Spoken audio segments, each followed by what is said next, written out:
আজ সোমবারে ভোলে বাবাকে দর্শন করতে পেরেছো, তোমাদের অনেক ভাগ্য। তোমাদের সামনে ভিডিওটা এসেছে আজকে। দেখি ভোলে বাবার ভক্ত কারা কারা কারা কারা ভোলে বাবাকে ভালোবাসো। অন্যান্য ভিডিও দেখলে তো তোমরা লাইক কমেন্ট করো, দেখি ভোলে বাবার ভিডিওতে কারা কারা লাইক কমেন্ট করো। দেখো, প্রত্যেক সোমবার করে যদি ভোলে বাবাকে ঘি মধু দিয়ে স্নান করানো হয়, ভোলে বাবা সন্তুষ্ট হন, তোমাদের সকল দুঃখ কষ্ট দূর হবে। ভোলে বাবা মহাদেব, দেবেরও দেব মহাদেব, ভোলে বাবা সব দেবতারও দেবতা।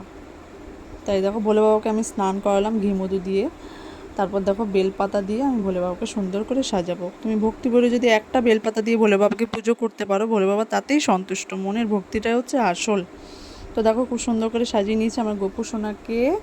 দেখো, ভোগ দিয়েছি আজকে কি দিয়ে, আম দিয়ে। দেখো, আমার জগন্নাথ দেবকে সাজিয়েছি, আমার ভোলে বাবাকে সাজিয়েছি।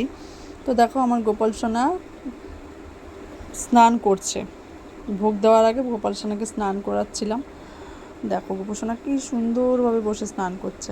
তোমাদের অনেক ভাগ্য, গোপালের ভোগ দর্শন করতে পেরেছো। গোপুর ভোগ দর্শন করলে দুর্ভোগ কাটে, এটা আমি তোমাদের প্রত্যেক দিন বলি। প্রত্যেক দিন তোমরা দেখো, তোমাদের দুর্ভোগ কাটুক, দুঃখ কষ্ট দূর হোক, সমস্ত সংকট দূর হোক।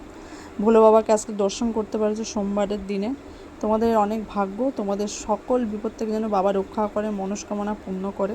তো দেখো, আমি আমার গোপাল সোনা, আমার শ্রীকৃষ্ণ রাধানাকে খাইয়ে দিচ্ছি, আমার জগন্নাথ বলরাম সুভদ্রাকেও খাইয়ে দিচ্ছি, আমার ভোলে বাবাকেও খাইয়ে দিচ্ছি, সবাইকে খাইয়ে দিলাম। হর হর মহাদেব।